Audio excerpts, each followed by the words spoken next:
ఇప్పుడు అన్వేష్ లాంటి వాళ్ళు నా దగ్గర డబ్బులున్నాయి, నన్నేం పీకలేరు అని ఒక విదేశంలో కూర్చొని, చైనాలోనే ఎక్కడో కూర్చొని హ్మ్. ఇష్టానుసారంగా మాట్లాడితే హ్మ్. సరే మూలాల్లోకి వెళ్దాం. కానీ ఇప్పుడు మనం మూలాల్లోకెళ్ళి పరిష్కరించేది ఏం లేదు. దాని మీద సమగ్రమైన ఒక యుద్ధం జరగాలి. అదొక వైపు చేద్దాం. హ్మ్. ప్రస్తుతం ఇట్లాంటి వాళ్ళని చూసి యూత్ ఏమనుకుంటారు? హ్మ్. వాళ్ళ ఆలోచన విధానం ఎలా ఉంటది? హ్మ్. మరి అట్లా మాట్లాడితే వాళ్ళని ఏం జేయాలి? అంటే ఇప్పుడు మనకు వ్యవస్థ ఉంది గదండీ! హ్మ్. ఇప్పుడు మనకి ఐపీసీ ఇండియన్ పీనల్ కోడ్‌లో గానివ్వండి, బిఎన్ఎస్ మన భారతీయ న్యాయ సంహితలో గానివ్వండి, అవును. మనకు శిక్షలు ఉన్నాయా లేదా? ఉన్నాయి. ఇట్లా అకారణంగా ఒకరిని దూషించినా, ఒకరిని బెదిరించినా, లేదు మతం మీద ఏమైనా నిందలు వేసినా, ఆ శిక్షలు ఉన్నాయా లేదా? హ్మ్. మరిప్పుడు దాని మీద చర్య తీసుకోవాల్సిన బాధ్యత ఎవరిది? మీరు నేను ఒక కెమెరా ముందు కూర్చొని మన డిస్కషన్ చేసుకోవటం వల్ల అన్వేష్ మంచివాడు కాడు, లేకపోతే అన్వేష్ చెడ్డవాడు అని మాట్లాడుకోవటం వల్ల వచ్చే ఉపయోగం ఏమిటి? హ్మ్. ఒక్కసారి తప్పు చేసిన వ్యక్తికి శిక్ష పడితే ఇంకొకళ్ళు తప్పు చేయటానికి ఆలోచిస్తారు. మీరు జెప్పారు న్యాయ వ్యవస్థ ఫెయిల్ అయిందని. న్యాయంగా జరగట్లేదు. రైట్ అయిపోయింది. హ్మ్. ఇప్పుడు మీరు అన్వేష్ మాట్లాడిన మాటల్ని సమర్థిస్తారా? వ్యతిరేకిస్తారా? ఆడవాళ్ళకి వ్యక్తిగతంగా వాళ్ళు ఏమైనా బట్టలు ఏసుకోవచ్చు. హ్మ్. ఏసుకుంటే తప్పేంటి అని మాట్లాడుతున్నాడు. అంటే ఆడవాళ్ళైనా, మగవాళ్ళైనా ఎవరైనా ఇప్పుడు ఈ కాలంలో ఆడవాళ్ళు కూడా ఉద్యోగాలు చేస్తున్నారు. మగవాళ్ళు చేసే పనులన్నీ ఆడవాళ్ళు కూడా చేస్తున్నారు. కాబట్టి మనం ఆడవాళ్ళకి మాత్రమే ఈ రిస్ట్రిక్షన్ పెట్టేసి, హ్మ్. మేము స్వేచ్ఛగా ఉంటాము. మేము 10 మందితో తిరుగుతాము. కానీ మీరు తిరగకూడదు అనే మాట ఎప్పుడైనా తప్పే విఎస్ గారు. ఓకే. ఇప్పుడు నేను 10 మంది వారితో ఎఫ్ఐఆర్ పెట్టుకుంటాను నేను. కానీ ఆడది మాత్రం పెట్టుకోకూడదు. నేను చేస్తే ఒప్పు, ఆడది చేస్తే తప్పు అనే భావం ఎప్పుడైనా ఏ కాలంలో అయినా తప్పేనండి. హ్మ్. సార్ ఇద్దరికి మగవాడు ఫైర్ పెట్టుకున్నది ఆడవాళ్ళతోనే సార్. అదే అదే కదా! అదే కదా మరి వచ్చింది. లేవు వేరే కరెక్ట్. కరెక్ట్. మరి అదే కదా వచ్చిందండి. అదే కదా వచ్చింది. ఇప్పుడు ఇద్దరు ఉంది అందులో. ఇద్దరి ఇప్పుడు భాగస్వామ్యం ఉంది. ఇప్పుడు రెండోది ఇక మనకి మీరనే అన్వేష్ గారు గాని, శివాజీ గారు గాని ఇద్దరి మాటలు కొంచెం కాంట్రరీగా ఉండొచ్చు. హ్మ్. ఈయనేమో మనం శుభ్రంగా కప్పుకుంటే గౌరవంగా ఉంటుందని అన్నారు ఆయన. హ్మ్. ఆయన విప్పుకున్నా ఏం పర్వాలేదని అన్నారు. సో, ఇద్దరు 2 రకాల భావజాలను కలిగి ఉన్నారు. కానీ నాకు గౌరవం కావాలి. నాకు మర్యాద కావాలి. అది నాకు చీరలో వస్తుంది. అంటే నిండుగా కప్పుకునే వస్త్రధారణలో వస్తుంది అనుకునే వాళ్ళందరూ దాన్ని సమర్థించున్నారండి. అంటే సామాన్లు అనే మాట వాడడాన్ని కొంచెం అందులో దానికి ఆయన క్షమాపణ కూడా చెప్పాడండి ఆయన. చెప్పారు. సహజంగా ఏంటంటే అందరూ లోపల అనుకునే మాట ఆయన బయట అన్నాడండి ఆయన. ఓకే. ఏవండి నిజానికి ఇప్పుడు ఎంతోమంది అశ్లీలంగా అమ్మాయిలు అట్లా ఉన్నప్పుడు ఎగబడి చూసే ఈ అబ్బాయిల ఉద్దేశం ఏమిటండి? ఏం చూడడం కోసం అండి వాళ్ళు? హ్మ్. దాన్ని ఆయన పైకి అన్నారు. ఒక అక్కలుగానో, చెల్లెమ్మలుగానో లేతే బంధువులుగానో భావించి అట్లా మనం ఎక్స్‌పోజ్ చేయటం వల్ల మనం గౌరవం కోల్పోతాము. మీరు ఆ గౌరవాన్ని కోల్పోవద్దు అని ఓ పెద్ద మనిషి కింద ఆయన మాట చెప్పుంటాడండి ఆయన. హ్మ్. ఇప్పుడు ఈ అన్వేష్ గారేమో ఏమీ లేదు మీరు ఇప్పుకొని తిరిగేసేయండి అంటే ఆయన అలా చేస్తున్నాడు కాబట్టి. ఓకే. అలాంటి వారితో ఆయన తిరుగుతున్నాడు కాబట్టి. కరెక్ట్. ఆయన చెప్పుండొచ్చండి. హ్మ్. కానీ నిజానికి ఇది మీ పని, నా పని కూడా కాదండి. కాదు.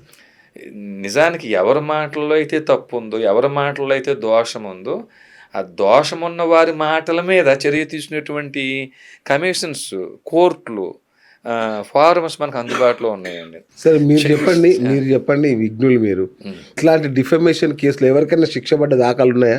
ఇట్లా మాట్లాడినందువల్ల ఆ! ఎవరికైనా ఇంతవరకు ఏ కోర్టైనా శిక్ష విధించిందా? ఏవండీ అమ్మాయి కనిపిస్తే ముద్దైనా పెట్టండి, కడుపైనా చెయ్యండి అని అన్నారు బాలకృష్ణ గారు. అవును. అప్పుడు ఈ చర్చ ఏమి రాలేదు గదండీ! ఎందుకు రాలేదండి? అంటే బ్రహ్మాండంగా ఆ! ఈ స్థాయిలో మరి ఆయనకేమన్నా మహిళా కమిషన్ నోటీసులిచ్చి హ్మ్. క్షమాపణ చెప్పించే స్థాయిలో వచ్చిందా? హ్మ్.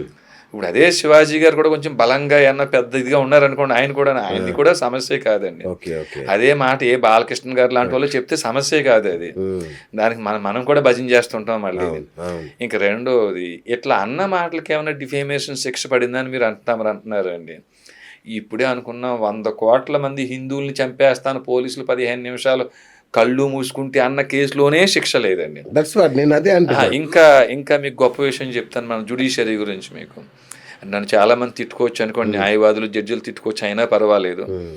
మీ ఆస్తే, మీ ఇల్లే పనికిరాని తప్పుడు డాక్యుమెంట్లు నేనే సృష్టించి మీ మీద తప్పుడు కేసు వేస్తే, వీర రాఘవరెడ్డి వేసిన కేసు తప్పుడు కేసు. అతని దగ్గరున్న డాక్యుమెంట్లు డమ్మీ, నావే ఒరిజినల్ అని మీరు నిరూపించుకోవడం కోసం ఒక 25, 30 సంవత్సరాల సమయం పడుతుంది. ఇది మన జ్యుడిషియరీ అండి ఇది. ఓకే. ఇక ఇప్పుడు మీరే నిర్ణయించుకోండి మీ ప్రశ్నకు సమాధానం. ఇబ్బంది ఏమీ లేదండి. మీరు ఎన్ని నేరాలు చేసినా మీరు డబ్బులు ఖర్చు పెట్టగలిగితే యూ కెన్ సర్వైవ్ అండి. ఇది మన జ్యుడిషియరీ. గరికపాటి గారు లాంటి పెద్ద ఆయన, ఇప్పుడు మీరు గరికపాటిని సమర్థిస్తారా, వ్యతిరేకిస్తారా? అంటే గరికపాటి గారైనా ఇంకొకళ్ళు ఎవరైనా సరే వారు చెప్పేది మనకి మంచి ఉన్నప్పుడు మనం మంచి తీసుకోవటమే. చెప్పాడు కదా, మంచి తీసుకోవటమే. మనం చెడ్డ వ్యక్తి మంచి చెప్పినా మనం మంచిని స్వీకరించటమే. మనం మన శత్రువు మనకి మంచి మేలు బోధించినా మనం దాన్ని స్వీకరించటమే. ఇంకో రెండోది ఏంటంటే ఈ గరికపాటి గారు, చాగంటి గారు లాంటి వారి యొక్క మౌనం అనేక అనర్థాలకు దారితీసిందండి. వారి మౌనమే ఏ సమయంలో, చాలా సమయాల్లో మీ ఆంధ్రులకు సిగ్గు శరం లేదు, మీ ఆంధ్రులకు మానవ అభిమానం లేదు, మీ జాతి రాక్షస జాతి అంటే ఇప్పటికీ ఎదుర్కొంటున్నారు అనుకోండి, అది వేరే విషయం అండి. అట్లాంటి సందర్భంలో ఇలాంటి వారే ముందుకు వచ్చి అంటే ఎంతసేపు అమ్మ మీరు కాలికి మెట్లు పెట్టుకోండి, మెడలో మంగళసూత్రం వేసుకోండి, ఓ చున్నీ వేసుకోండి, ఓ పెద్ద జడ వేసుకోండి అని చెప్పేటువంటి వీరే కేసీఆర్ గారు లాంటి వారు అలాంటి విమర్శలు చేస్తున్న సందర్భంలో, నాయన మరి మీకు తెలుసో తెలియదో మన భాష పేరు తెలుగు కాదు, మన భాష పేరు ఆంధ్రము. సంస్కృతము, ప్రాకృతము, ఆంధ్రము, అపభ్రంశము, శూలికోక్తి, పైశాచి, మాగధి, సౌరసేని అష్ట భాషల్లో ఆంధ్రం ఒకటి. మీరు చెప్తున్న తెలంగాణ అనే పదం వాల్మీకి రామాయణ కాలంలో కానీ మహాభారత కాలంలో కానీ లేవు.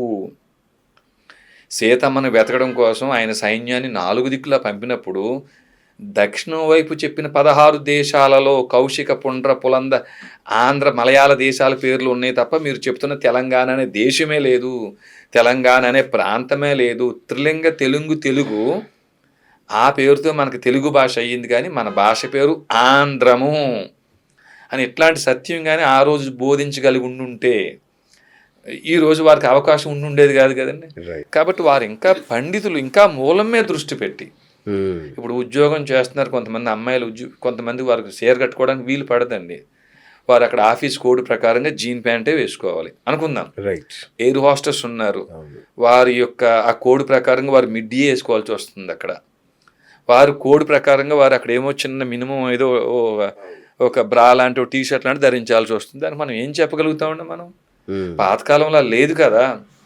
కాబట్టి ఇంకా మనం పురుషాధిపత్యం పేరుతోటి మీరు ఇదే ధరించొద్దు అనే మాటల కంటే కూడా ఇంకా మూలంలోకి వెళ్ళి ఇట్లా మనకు జరిగే తప్పులు ఇవి అని కానీ స్పష్టంగా చెప్పగలిగి ఉండుంటే, అంటే ఉదాహరణకి మనం మొదట అనుకున్నామండి హిందూ ధర్మం అనే పదం వాడేమండి. అసలు హిందూ ధర్మం అంటే ఏమిటి? మీరు రాముడిని తీసుకున్నా, కృష్ణుని తీసుకున్నా, శివుణ్ణి తీసుకున్నా, దుర్గమ్మని తీసుకున్నా, ఎవరిని తీసుకున్నా వారు ఏమి సాధించారని ఇన్ని యుగాలుగా ఇంకా మనం గుర్తుపెట్టుకున్నాం. వారు చేసిన పని దుష్ట శిక్షణ, శిష్ట రక్షణ. ఆ దుష్ట శిక్షణ, శిష్ట రక్షణ ఇప్పుడు జరిగితే ఇన్ని లక్షల ఎకరాల దేవాలయాల భూములు ఎందుకు అన్యాక్రాంతం అయిపోయి ఉన్నాయండి? ఇప్పటికీ కోర్టుల్లో కేసులు పెండింగ్ ఉన్నాయండి. మన మఠాలో పీఠాలో చేయాల్సిన బోధన ఏమిటండి? ధర్మాన్ని బోధించటం. ఈ ధర్మాన్ని ఎవరికి బోధించాలండి? ఎవరు ధర్మాన్ని తప్పారో వారికి బోధించాలి. ధర్మం తప్పింది ఎవరండి? మీకు నాకు బాగా ఇష్టమైన రాజకీయ నాయకులండి ధర్మాన్ని తప్పింది. ఏమండి? ఇప్పుడు మొన్న కేటీఆర్ గారు మాట్లాడుతూ లేదండి ఇలాగా ఫిరాయింపులు జరిగినాయి అన్నారు.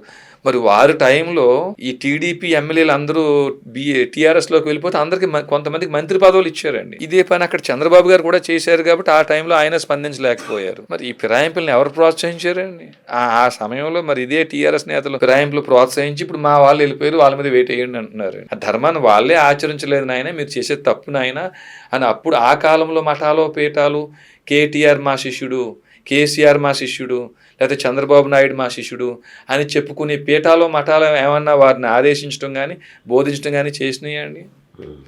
కాబట్టి ముందు లోపం ఎక్కడుందంటే మన ఆధ్యాత్మికంగా ఉండే ప్రవచనకారులే ధర్మాన్ని బోధించడంలో ఫెయిల్ అయ్యారండి. ఇంకా మొదట మీరు పదం వాడారు, అసలు ముందు మనకి ఇట్లా దాడులు జరుగుతున్నాయి అని చెప్పండి. మీరు చూడండి, క్రిస్టియన్స్ చాలా ఐక్యంగా ఉంటారండి, ముస్లిమ్స్ చాలా ఐక్యంగా ఉంటారని చాలామంది చెప్తారు.